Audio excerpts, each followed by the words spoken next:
Swastiastu, Om Awignamastu, Namasidhyam.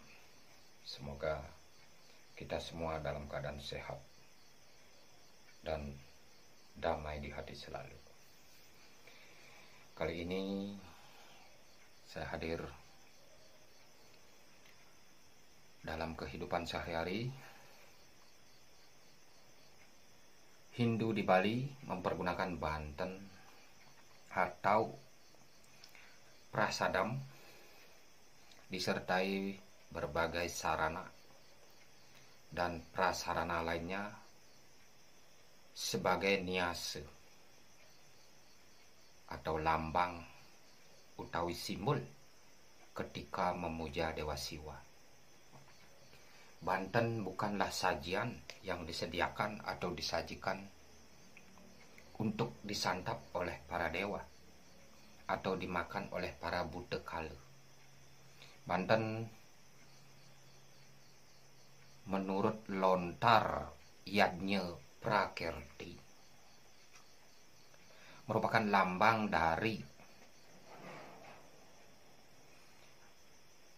dewa atau Pinaka Hyang Widi sebagai simbol raga sarira atau badan kita sendiri selaku manusia atau Pinaka Raganta, dan sebagai niase alam semesta beserta segala isinya Pinaka Buwana. Itulah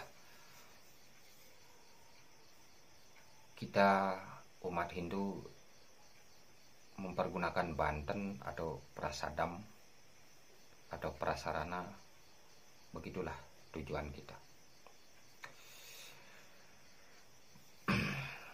Menurut lontar ini jelaslah bahwa Banten itu bukan santapan, tetapi perwujudan atau lambang dari Hyang Widi atau Brahman, manusia atau Raganta, dan alam raya atau Buwana.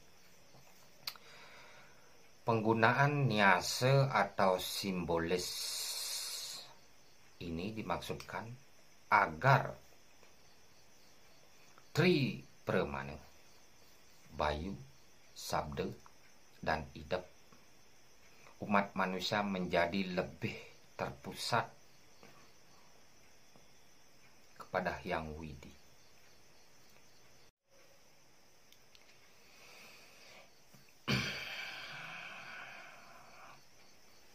Dengan menggunakan Banten sebagai lambang atau simbolis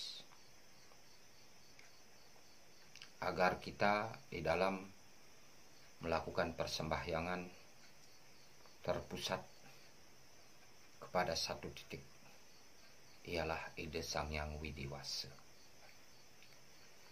Begitulah saya kutip tentang Banten menurut lontar Yadnya Prakirti. Dalam kehidupan sehari-hari, khususnya di dalam pengobatan pun menggunakan sarana Banten sebagai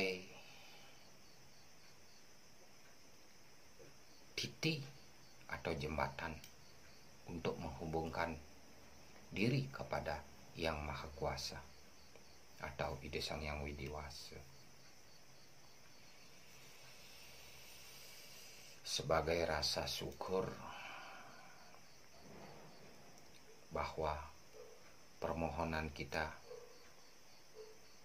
melalui Banten, beliau akan memberikan anugerah, tapi dengan tulus dan ikhlas. Di dalam ngusade ada hubungannya upacara Banten, karena lewat Banten lah kita bisa menghubungkan diri kepada yang leluhur, ide Sang Hyang Widiwasa, untuk memberikan anugerah yang begitu besar dalam penyembuhan. Dalam pelaksanaannya, permohonan kepada beliau dengan tujuan beliau membantu dengan segala kerendahan hati kita sebagai pembantu untuk menjalankannya dengan tulus dan ikhlas dalam prakteknya, tanpa memandang atau tanpa pamrih. Begitulah jalan yang benar-benar dijalankan sebagai tapakan widi untuk membayar karma.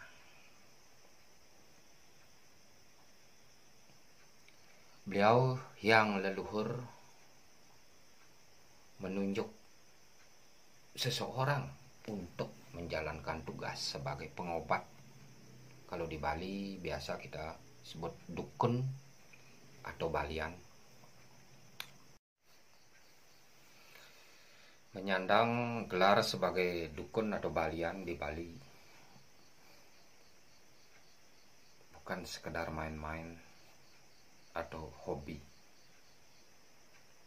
Banyak orang pendahulu kita tidak mau menjalankan seperti ini karena beban berat yang kita pikul dalam kehidupan sehari-hari. Dari segi bertingkah laku, berbicara, berpikir,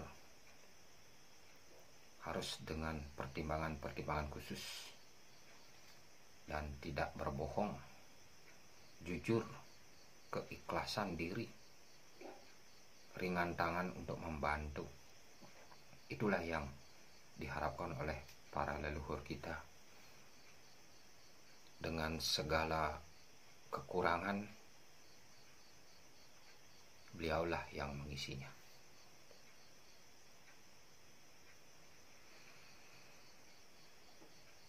Perjalanan menjadi dukun atau balian tidak segampang memutarbalikkan telapak tangan sehingga menyandang sebagai balian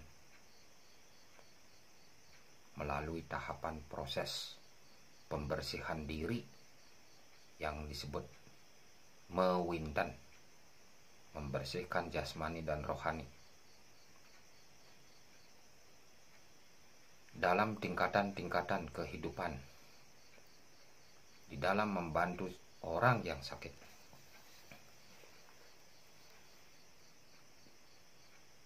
harus mempunyai jiwa yang damai, jiwa yang sabar, menjalankan sesana atau tugas tanpa beban. Tidak segampang mereka yang belum tahu melihat diri kita menjadi dukun dianggap gampang, banyak sesari atau uang. Itu tidak benar. Jika menjadi dukun atau balian sebagai tapakan widi,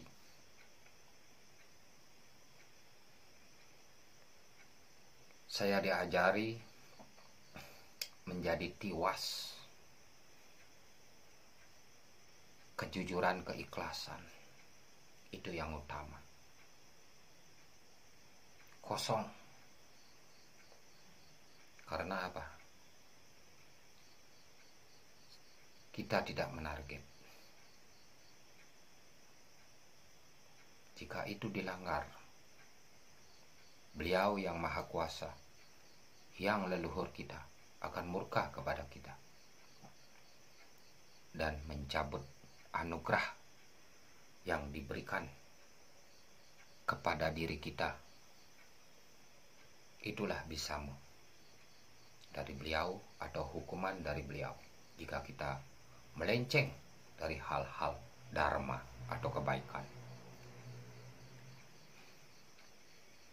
Kita sebagai pelaku spiritual, khusus Balian, tidak menjual, tidak menarget, tidak berbohong, dan bisa menjaga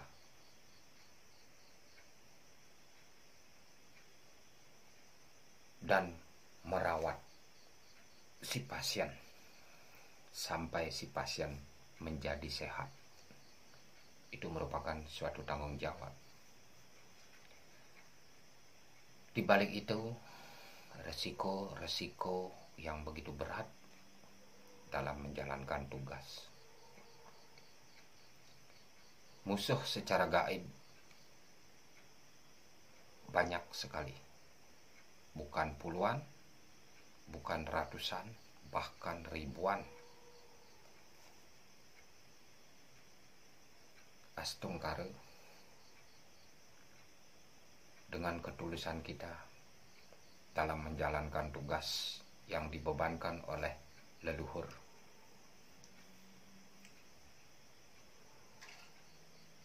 Astungkare berjalan dengan baik. Inilah yang disebut dengan karma. Karma dijalani untuk suatu tujuan, membayar hutang masa lalu. Dengan jalan inilah kita bisa menebus karma tanpa mengeluh. Berbagai macam ujian, berbagai macam cemoohan, setiap detik, setiap kedipan mata, ujian selalu menghadang dalam pelaksanaan pengobatan. Itulah yang terjadi dalam kehidupan ini. Maka dari itu, bertindaklah sesuai dengan dharma, karena kebenaran itu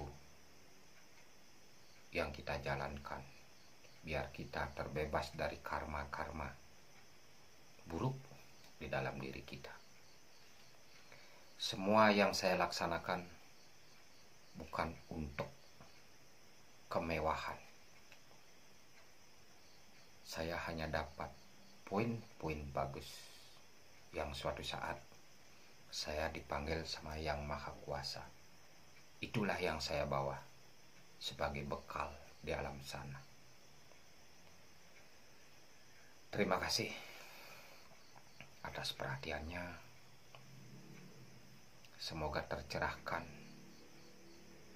Semoga menjadi mengerti akan hal ini.